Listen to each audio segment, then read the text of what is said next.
India के दिल में राजस्थान के रंगीन राज्य में एक छोटा सा गांव बसा हुआ था।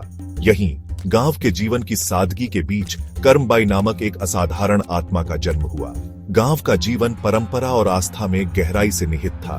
गांव वाले विनम्र और मेहनती थे। उनका जीवन भगवान के प्रति उनकी भक्ति का प्रमाण था। यहीं इस माहौल में जहां आस्था जीवन का एक तरीका थी, कर्मबाई की कहानी सामने आने लगी। जैसे जैसे कर्मबाई बड़ी होती गई, भगवान कृष्ण के प्रति उसकी भक्ति और तीव्र होती गई।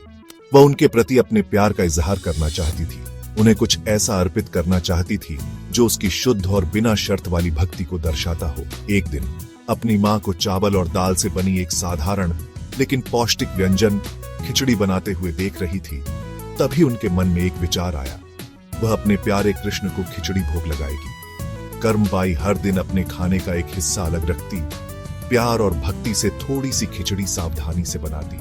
फिर वह इसे अपने विनम्र घर के एक कोने में रखी भगवान कृष्ण की एक छोटी सी मूर्ति को अर्पित करती। जब वह अपने भगवान को यह सादा भोजन अर्पित करती तो उसका हृदय प्रेम से भर जाता। उसकी आवाज मासूम प्रार्थनाओं और स्तोत्रों से भर जाती। कर्मबाई के लिए खिचड़ी सिर्फ भोजन नहीं थी, यह उसके प्यार और भक्ति का प्रतीक थी। यह उसके जीवन की सादगी और उसके हृदय की पवित्रता का प्रतिनिधित्व करती थी। उसकी नजर में भगवान कृष्ण को खिचड़ी का भोग लगाना एक पवित्र अनुष्ठान था, ईश्वर से जुड़ने का एक तरीका था। उनका मानना था कि उनका प्रेम से किया गया भोग उनके प्यारे कृष्ण तक पहुंचेगा। दिन ब दिन कर्मबाई ने अपना अनुष्ठान जारी रखा। उसकी आस्था अटूट रही। उसकी अटूट भक्ति को देखकर गांव वाले उसकी मासूम आस्था से प्रभावित और हैरान दोनों थे। कुछ ने इसे बचकाना भोलापन कहकर खारिज कर दिया, जबकि कुछ ने उसके समर्पण की प्रशंसा की। लेकिन कर्मबाई अविचलित रही। उनका हृदय भगवान कृष्ण के प्रति अपने प्रेम को अपने ही सरल तरीके से व्यक्त करने पर टिका हुआ था। एक दिन कुछ असाधारण हुआ। जैसे ही कर्मबाई ने अपनी भगवान कृष्ण की मूर्ति को खिचड़ी का भोग लगाया, उसने देखा कि उसमें से एक अजीब सी चमक निकल रही है।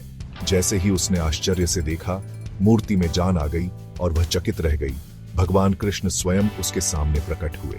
वह उसकी भक्ति से प्रभावित हुए और उन्होंने उसका विनम्र भोग स्वीकार कर लिया, उसे अपनी दिव्य कृपा प्रदान की। चमत्कार की बात जंगल की आग की तरह पूरे गांव में फैल गई। जो लोग कभी कर्मबाई की भक्ति पर संदेह करते थे, वे अब विस्मय और श्रद्धा से भर गए। उसके माता पिता जो गांव से दूर थे, उन्होंने चमत्कार के बारे में सुना और घर वापस भागे। वे अपनी बेटी की अटूट आस्था और उसे प्राप्त हुए दिव्य आशीर्वाद को देखकर खुशी और गर्व से अभिभूत थे। भाग 5। पुरी की यात्रा। आस्था की कोई सीमा नहीं है।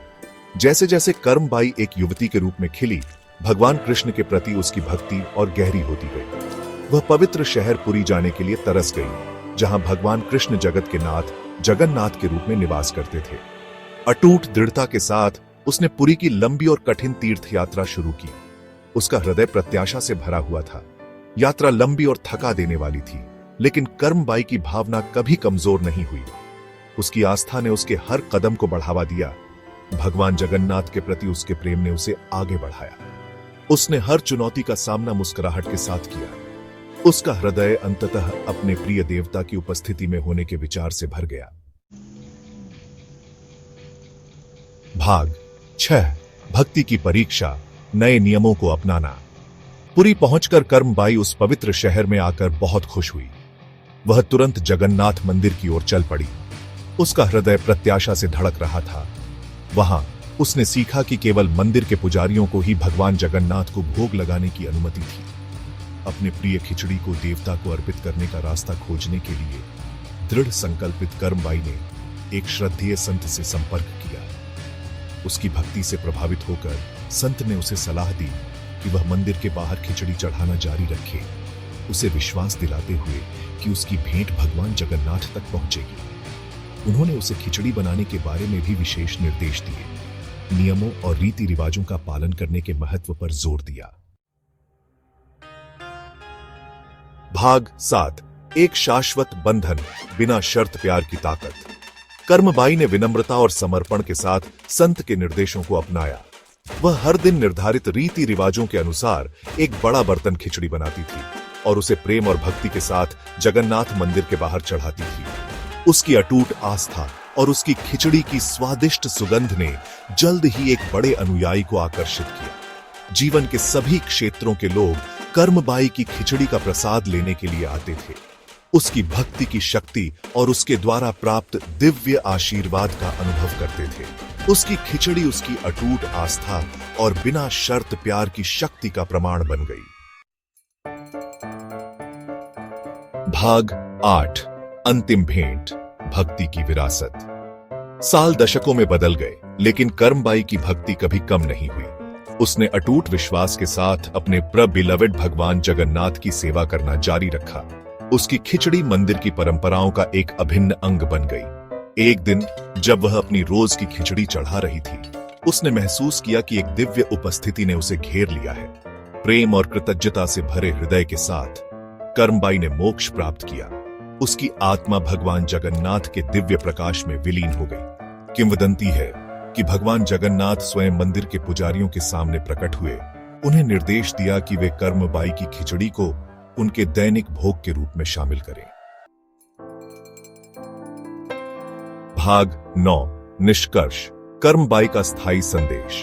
और इस तरह कर्मबाई की खिचड़ी, जो कभी एक गांव की लड़की की एक साधारण भेंट थी, भगवान जगन्नाथ के दिव्य प्रसाद का एक अभिन्न अंग बन गई। उसकी कहानी युगों युगों से श्रद्धा के साथ कही जाने वाली कहानी बन गई, जो अटूट विश्वास और बिना शर्त भक्ति की शक्ति का प्रमाण है। कर्मबाई की विरासत जगन्नाथ मंदिर में चढ़ने वाले खिचड़ी प्रसाद से कहीं आगे तक फैली हुई है। उनका जीवन प्रेम, भक्ति और समर्पण के एक स्थायी संदेश के रूप में कार्य करता है। यह हमें याद दिलाता है कि सच्ची भक्ति की कोई सीमा नहीं होती। पवित्र हृदय से की गई एक साधारण भेंट भी ईश्वर तक पहुंच सकती है।